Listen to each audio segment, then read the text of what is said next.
Hey everyone, my name is Mikey, and today I'm going to tell you 3 combos from the new Tyranid Codex. I think overall the Tyranid Codex is really strong, and the 3 combos I'm going to be telling you about is one that's really good for playing the mission, one that's really good at damage output, and one that's really good at psychic damage output. I think these 3 are really exciting, but it's not the only ones you can do, so if you do know any, let me know down in the comments. The first one for playing the mission is Alien Cunning and the characters available. In particular, the Parasite of Mortrex or the Death Leaper. We're going to focus on the Parasite. The Parasite is an infantry character that can move 16 inches with fly.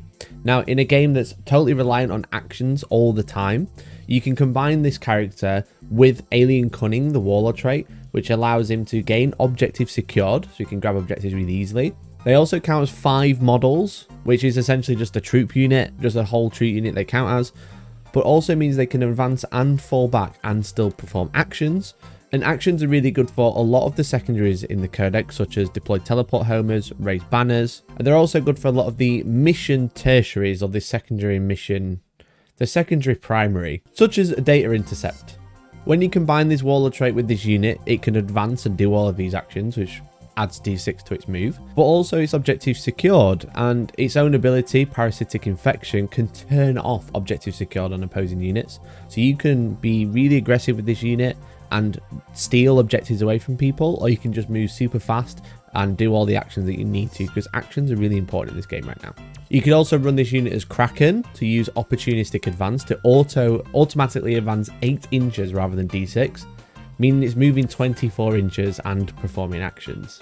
Now, personally, I play this with a Death Leaper. You can do the same thing and make it move 18 and do the same thing, but moving 24 with fly is just better.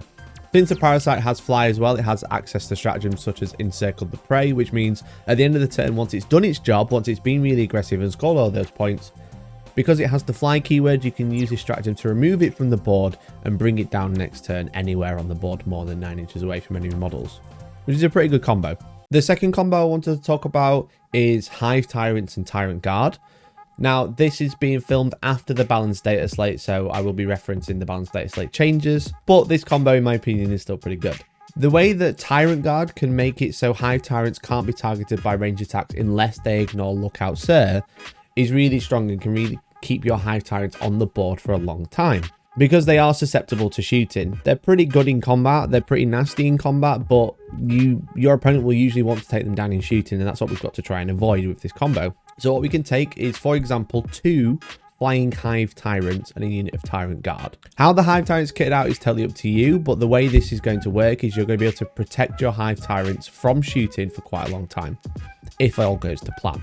You could take a shooting-based Hive Tyrant if you want to. You could take weapons like the Balethorn Cannon or the Shard Gullet, for example. They're both really good shooting weapons.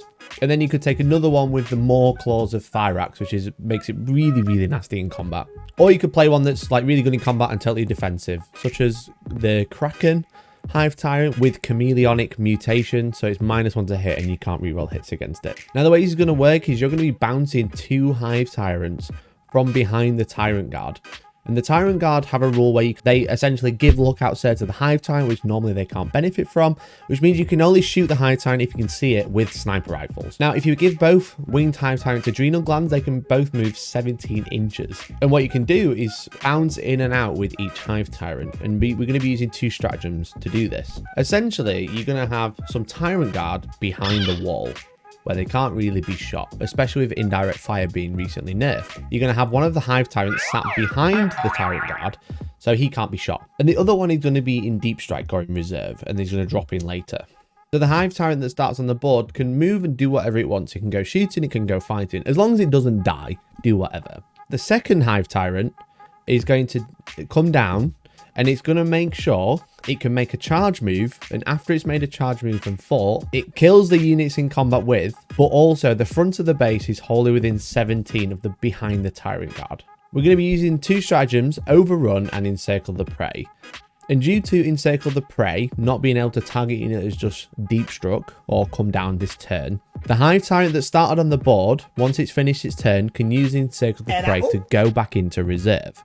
The second Hive Tyrant that has just dropped down this turn, once it's fought a unit and killed it, or made a charge move and killed it using other stratagems such as trampling charge, once it's finished fighting, it's going to use overrun to make a normal move of 17 inches behind the Tyrant Guard back into safety. So during your opponent's turn, you've got one Hive Tyrant on the board, which is behind Tyrant Guard, so it usually can't be shot, and you've got one in the sky. And in your next turn, you're going to do the exact same thing, just in reverse. So the Hive Tyrant that's currently on the board can go and do what it wants, and the one that went back into Deep Strike or back into reserve is going to come down, making sure it can get back within range of the Tyrant Guard and do its thing and then fly back. Now it's going to cost you 2 CP a turn, but if you can pull this off, you have 2 Hive Tyrants that can't be interacted with outside of your turn, and when it's your turn, you control what's interacting with it.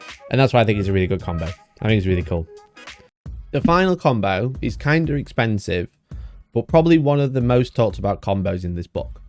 This is going to be using 2 Maleceptors and a Tyrannocyte, which is essentially the drop pod transport. The Tyrannocyte is really strong because every time it casts a power, it can do mortal wounds to the nearest unit within 12. And the Tyrannocyte works really well with this because the Tyrannocyte allows a Maleceptor to drop pod or deep strike or arrive from reserve turn 1. And you can probably see where this is going.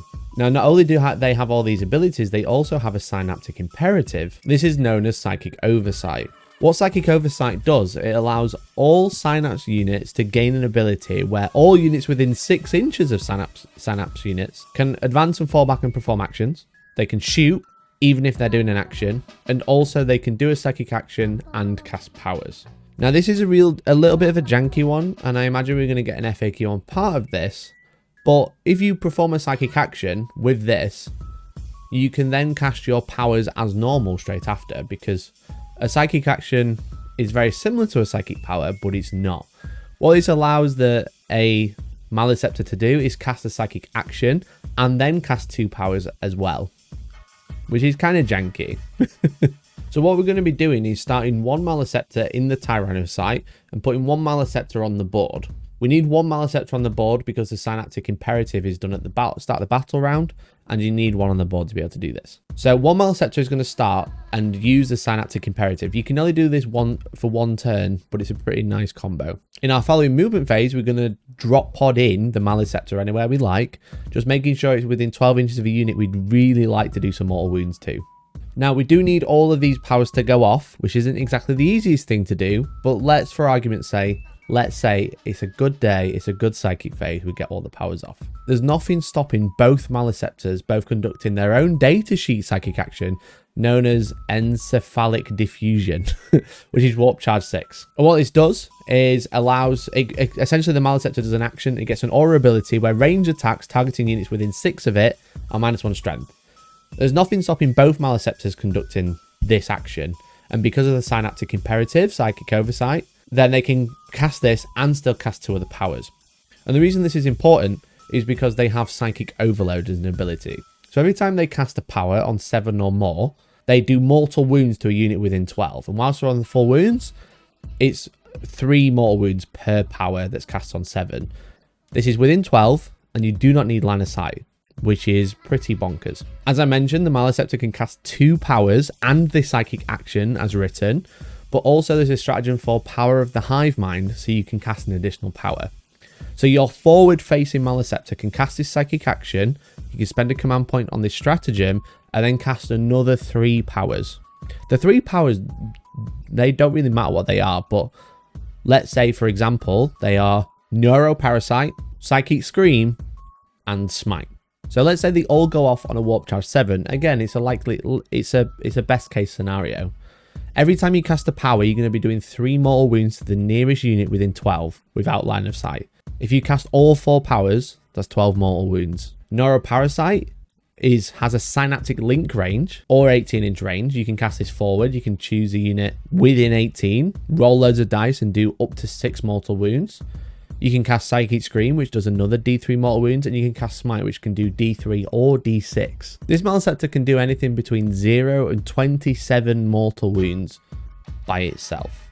And that's chancing all the powers going off on 7, spending the stratagem and the Psychic Imperative to do 4 casts, and rolling max and everything. Now, this isn't going to happen every turn, but consistently, it's going to do quite a lot of mortal wounds, which is obviously really nice. And why I think it's probably one of the best combos in the book, and probably why it needs addressing. And that's it. That's my top 3 combos. I've actually written a list that uses all of these combos. I don't think it's the best list in the world, but it utilizes all the 3 combos I think are really good for this codex. And that's in the description below. I left this video a little bit late because I wanted to make sure the balanced data slate was out in case there was some major changes, which there were for the Tyrant Guard, so I'm glad I did. If you like this sort of video for new codexes, then do let me know down in the comments. But otherwise, please like the video, leave a comment, do all the things, share with a friend, and hopefully I will catch you in the next one. Bye!